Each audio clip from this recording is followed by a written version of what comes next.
Marilah penyuluh agama Islam bersatu berjuang bersama, berdasarkan Al-Quran dan tuntunan sunnah. Alhamdulillahilladzi hadana subulas salam wa afhamana bi syari'atin nabil karim. Asyhadu an la ilaha illallah wahdahu la syarikalah dzul jalali wal ikram, wa asyhadu anna sayyidana wa nabiyyana Muhammad abduhu wa rasuluh. Allahumma salli wa sallim wa barik ala sayyidina Muhammad wa ala alihi wa ashabihi wa tabi'ina bi ihsanin ila yaumiddin. Amma ba'du. Fa ya ayyuhal hadirun, usikum wa nafsi bi taqwallah wa ta'atihi la'allakum tuflihun. Qala Allah Ta'ala fil Qur'anil Karim, a'udzu billahi minasy syaithanir rajim. Bismillahirrahmanirrahim. Ya ayyuhalladzina amanu taqullaha wantazur nafsum ma qaddamat ligad wattaqullaha innallaha khabirum bima ta'malun. Sadaqallahul azim. Masyiral muslimin rahimakumullah, marilah kita sama-sama manjatkan puji dan syukur kehadirat Allah Subhanahu wa taala, bahwasanya atas limpahan rahmat, karunia dan inayahnya, terutama adalah nikmat yang terbesar, yaitu nikmat iman dan Islam. Tak lupa salawat serta salam semoga terlimpah kepada junjungan kita Habibana wa Nabiyyana Muhammad sallallahu alaihi wasallam. Saya selaku khatib pada kesempatan yang berbahagia ini mengajak pada diri saya sendiri dan kepada hadirin yang sama-sama hadir pada kesempatan Jum'ah yang berbahagia ini untuk meningkatkan takwa kita kepada Allah dengan sebenar-benarnya takwa, yaitu melaksanakan apa yang diperintahkan oleh Allah Subhanahu wa taala dan menjauhi apa yang dilarangnya. Hadirin sidang Jum'ah rahimakumullah, ada ungkapan al-insanu mahallul khata wan nisyan. Pasti semua sudah mengenal dengan perkataan itu, bahwasanya manusia adalah tempatnya salah dan khilaf. Dan kita juga pasti mengalami yang namanya melaksanakan perbuatan yang tidak disukai oleh Allah Subhanahu wa taala. Kita melakukan dosa, baik itu dosa yang terasa, yang disengaja, ataupun yang tidak terasa atau yang tidak sengaja. Maka dari itu kita cepat-cepatlah untuk memohonkan ampun kepada Allah, karena hanya kepada Allah kita memohon ampunannya, sebagaimana yang difirmankan oleh Allah Subhanahu wa taala dalam surat Nuh ayat 10. A'udzu billahi minasyaitonir rajim. Faqultu astaghfiru rabbakum innahu kana ghaffara. Yang artinya wallahu a'lam bishawab. Lalu aku berkata kepada mereka, mohonlah ampun kepada Tuhanmu, sesungguhnya Dia Maha Pengampun. Hadirin sidang Jum'ah rahimakumullah, dalam Islam, salah satu cara yang biasanya dilakukan oleh seseorang ketika melakukan kesalahan adalah membaca istighfar atau astaghfirullah, yaitu memohon ampunan kepada Allah Subhanahu wa taala atas kesalahan yang telah dilakukannya. Kata istighfar berasal dari kata ghafar, yaghfir, yang bermakna mengampuni atau memaafkan. Di dalam kamus Al-Munawwir, istighfar diartikan dalam 4 artian, yaitu mengampuni, menutupi, memperbaiki, dan mendoakan. Kemudian menurut Imam Ar-Raghib As-Safani dalam kitabnya Mufradat lil Fadlil Quran, istighfar adalah meminta ampun kepada Allah Subhanahu wa taala dari segi ucapan dan juga perbuatan. Istighfar dapat berarti memohon ampunan, bertaubat atas perbuatan buruk yang telah dilakukan sebagai hamba, karena manusia sangat membutuhkan ampunan Allah, sehingga sangat dianjurkan untuk beristighfar. Karena beristighfar dapat dilakukan dimanapun dan kapanpun setiap waktu, kecuali pada tempat-tempat yang dilarang oleh syariat. Nabi Muhammad SAW telah bersabda yang diriwayatkan oleh Imam Muslim, yang artinya telah menceritakan pada kami Yahya bin Yahya dan Qutaibah ibnu Sa'id dan Abu Rabil Al-Taki, seluruhnya dari Hamad. Yahya berkata, telah menceritakan pada kami Hamad ibnu Zaid dari Sabit, dari Abi Burdah, dari Al-Ghari Al-Muzabi, mereka semua adalah para sahabat, bahwasanya Rasulullah SAW bersabda, sesungguhnya istighfar itu selalu meliputi hatiku, dan sungguh aku selalu memohon ampun kepada Allah setiap hari sebanyak 100 kali. Hadis riwayat Muslim.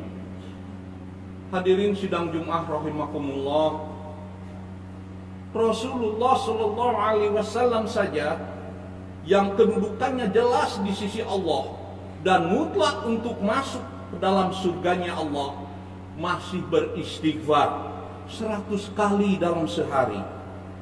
Apalagi kita adalah orang biasa yang tak pernah luput dari kesalahan dan dosa. Oleh karena itu, marilah kita sama-sama untuk bertaubat, beristighfar kepada Allah. Teringat akan sebuah kisah Imam Ahmad bin Hanbal dengan seorang tukang pembuat roti. Imam Ahmad bin Hanbal adalah murid dari Imam Syafi'i yang dikenal sebagai Imam Hambali. Di usia tua ia bercerita, suatu waktu tanpa tahu alasannya, tiba-tiba Ahmad bin Hanbal ingin ke kota Irak, padahal tidak ada janji ataupun hajat keperluan yang lainnya. Akhirnya Imam Ahmad bin Hanbal pergi sendiri menuju kota Basrah di Irak. Ia bercerita saat tiba di sana waktu Isya, kemudian ikut sholat berjamaah Isya di masjid tersebut. Hatinya terasa tenang, kemudian istirahat di masjid.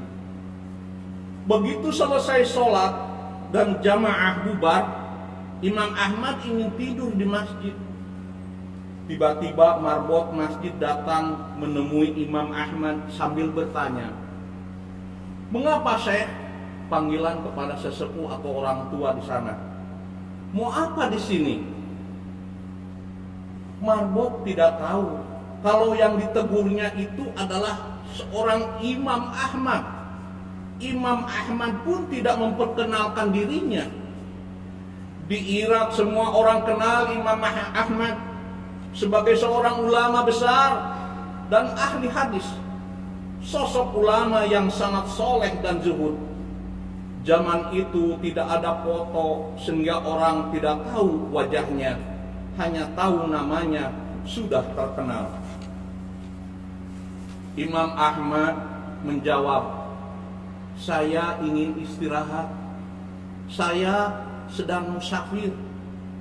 Marbut berkata, "Tidak boleh. Tidak boleh tidur di masjid." Imam Ahmad pun melanjutkan ceritanya. Di masjid itu saya didorong-dorong oleh marbot itu, disuruh keluar dari masjid. Setelah keluar dari masjid, maka dikuncilah pintu masjid itu oleh marbot. Setelah diusir dari dalam masjid, Imam Ahmad ingin tidur di teras masjid.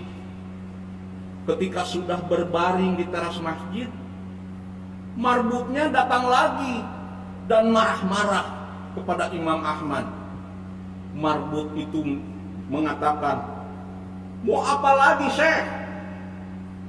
Imam Ahmad menjawab, "Mau tidur. Saya itu sedang dalam perjalanan. Saya itu seorang musafir." Marbut masjid menimpali. Di dalam masjid tidak boleh, di teras masjid pun tidak boleh. Setelah itu Imam Ahmad diusir, bahkan didorong dari teras masjid sampai ke jalan. Di samping masjid ada penjual roti yang rumahnya kecil. Di rumah itu ia membuat dan menjual roti. Penjual roti itu sedang membuat adonan.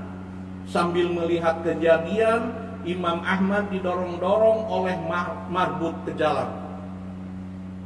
Saat Imam Ahmad sampai di jalan, penjual roti itu memanggil dari jauh dan mengajak menginapnya di rumahnya. Imam Ahmad bersedia dengan ajakan untuk menginap di rumah tukang roti itu. Imam Ahmad masuk ke rumah penjual roti, duduk di belakangnya yang sedang membuat roti. Imam Ahmad masih tidak memperkenalkan dirinya. Ia layaknya seorang musafir. Penjual roti ini perilakunya lain daripada umumnya. Kalau Imam Ahmad tidak mengajak berbicara, ia diam aja. Ia terus membuat adonan roti sambil membaca istighfar. Astagfirullah, astagfirullah, astagfirullah. Kalau diajak bicara, baru tukang roti ini menjawab. Saat meletakkan garam, membaca istighfar. Memecahkan telur, si tukang roti itu membaca astagfirullah. Mencampurkan gandum, membaca astagfirullah.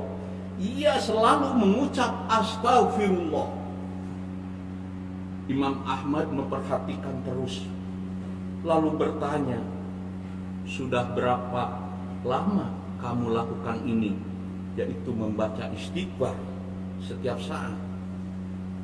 Penjual roti itu menjawab, "Sudah lama sekali, Syekh. Saya menjual roti sudah 30 tahun. Jadi semenjak itu saya lakukan ini 30 tahun. Imam Ahmad bertanya lagi, "Apa hasil dari perbuatanmu ini dengan membaca terus istighfar?" Penjual roti itu menjawab, "Hajat yang saya minta pasti dikabulkan Allah. Semua yang saya minta kepada Allah langsung diijabah."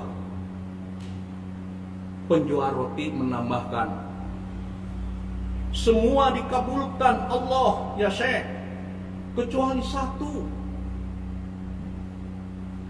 "Apa yang satu itu?" kata Imam Ahmad. Penjual roti menjawab, saya minta kepada Allah supaya dipertemukan dengan Imam Ahmad. Satu, tukang roti itu ingin bertemu dengan Imam Ahmad. Seketika itu juga Imam Ahmad bertakbir, Allahu Akbar. Kemudian berkata, Allah telah mendatangkan saya jauh dari Baghdad ke Basrah. Bahkan sampai didorong-dorong marbut masjid itu sampai ke jalanan karena istighfar yang kamu lakukan. Hadirin sidang Jumat rahimakumullah, kalau kita simak dari hikayat ini, sangat istimewa. Ternyata istighfar itu, astagfirullah, ucapan astagfirullahalazim itu sangat istimewa. Bukan hanya sekedar meminta ampun kepada Allah, tapi Allah akan memberikan kepada yang membaca istighfar tersebut ampunan. Kemudian akan Allah luaskan kesempitannya. Kemudian Allah akan kabulkan permintaannya.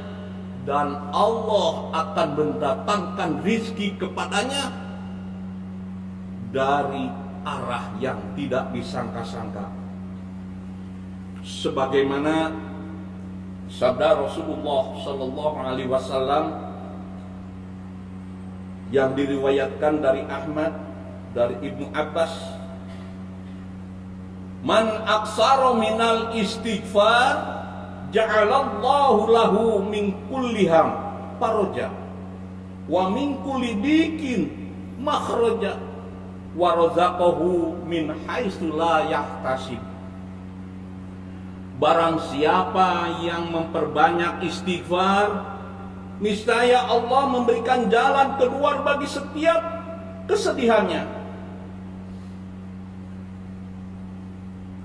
kelapangan untuk setiap kesempitannya, dan Allah memberikan rizki dari arah yang tidak disangka-sangka.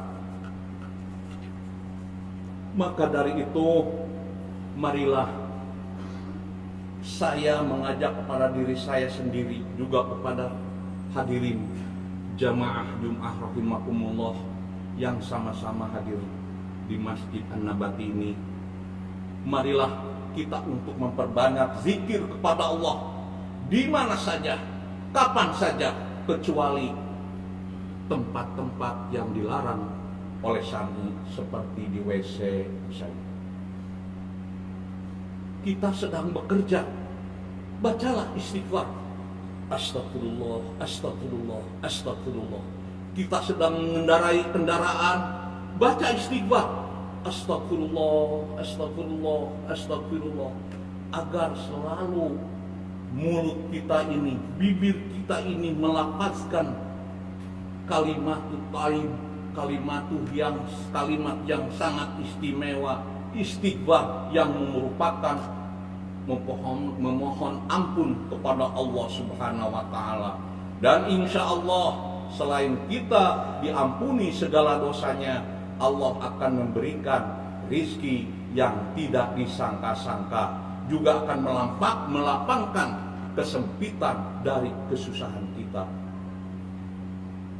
Demikian khutbah yang singkat ini, semoga ada manfaatnya, khususnya bagi diri saya sendiri, khususnya umumnya bagi kita sekalian. Barakallahu li wa lakum wa nafa'ani wa iyyakum wa dzikril hakim, innahu huwat tawwabur rahim. Allahumma shalli wa sallim wa zid wa infaqna wa barik wa zalika ala ibadi sayyidina wa maulana Muhammadin wa ala alihi wa ashabihi wa barik wa sallim ajma'in.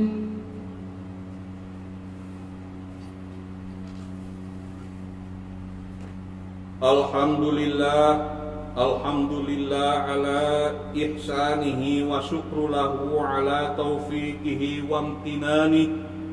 Ashhadu an la ilaha illallah wahdahu la syarikalah wa ashhadu anna sayyidana Muhammadan abduhu wa rasuluhu da'i ila ridwani. Allahumma salli ala sayyidina Muhammad wa ala alihi wa ashabihi wa sallim tasliman katsira. Amma ba'du. Faya ayuhan nas ittaqullah fima amar wantahu amma naha wa'lamu anna Allah amarakum bi amrin bada fihi bi nafsi wa sana bi malaikatihi bi qudsi wa qala ta'ala inna Allah wa malaikatahu yusalluna 'alan nabi ya ayyuhalladzina amanu sallu 'alaihi wa sallimu taslima. Allahumma salli ala sayyidina Muhammad wa ala alihi wa sahbihi ajma'in. Amin ya Allah ya rabbal alamin. Allahumma ighfir lil mu'minina wal mu'minat wal muslimina wal muslimat al ahya'i minhum wal amwat. Allahumma a'izal islam wal muslimin wa adil syirka wal musyrikin wansur ibadakal muwahhidin wansur man nasaraddin wahzul man khadalal muslimin wa dammir a'da'ad-din wa 'ali kalimatika ila yaumiddin.